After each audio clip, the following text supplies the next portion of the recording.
वीर भगत सिंह का हम लोग बर्थडे सेलिब्रेट कर रहे हैं 28 सितंबर 2025 को। यह नाम किसी पहचान का मोहताज नहीं है। इतिहास में यह नाम स्वर्णिम अक्षरों में अंकित है।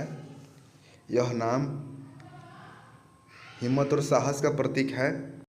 मैं कुंदन सर टीवीएल कोचिंग में आपका बहुत बहुत स्वागत करता हूं।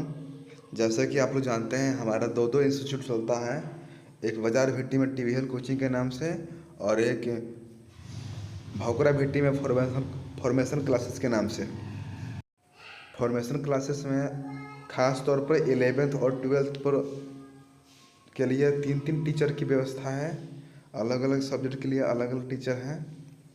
अन्य भी क्लासेस शुरू हो गए हैं। यहाँ पे 9th 10th का भी क्लास चल रहा है।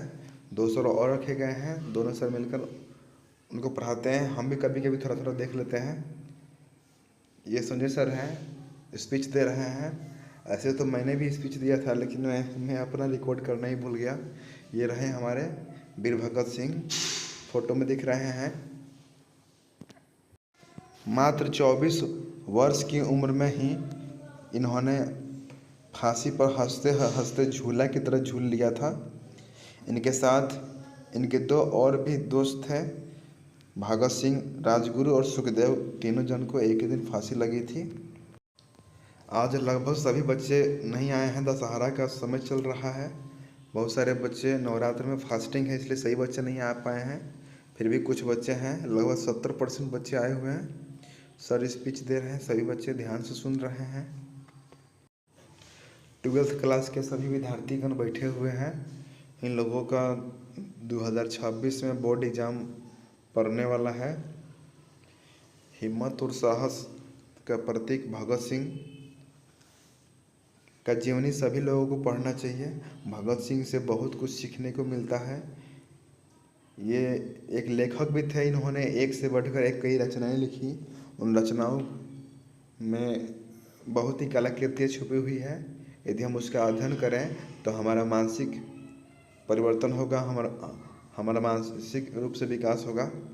मुझे भगत सिंह का सब कुछ अच्छा लगता है, लेकिन थोड़ा सा रुकावट इस बात पर आती है कि भगत सिंह नास्तिक थे।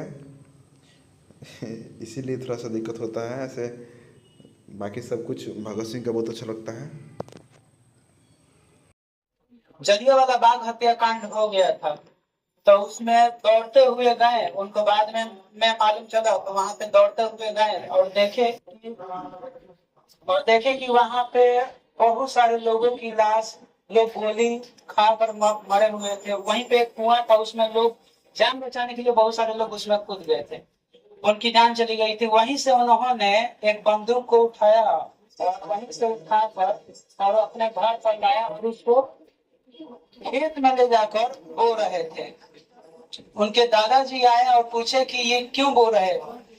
तो भगत सिंह जी ने बोले कि ये बड़े होके हमें बंदूक देगा। इस बंदूक का कौन खाएगा? तो इस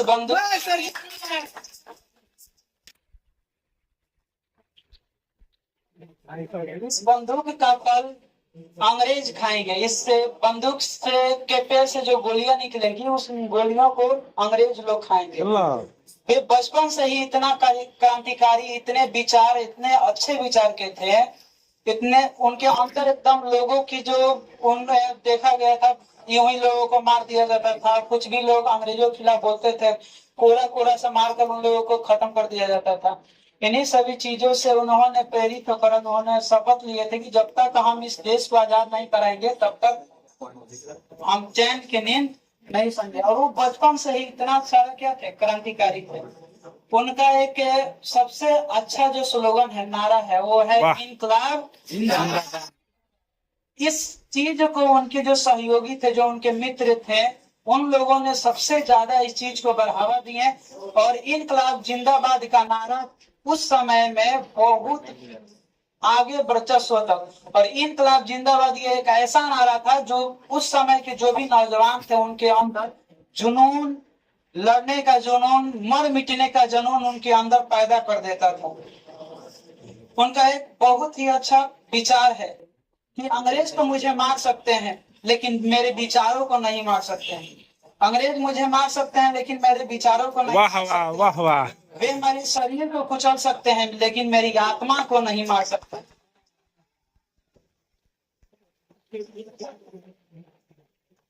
Que agora grita do Bana Bosque.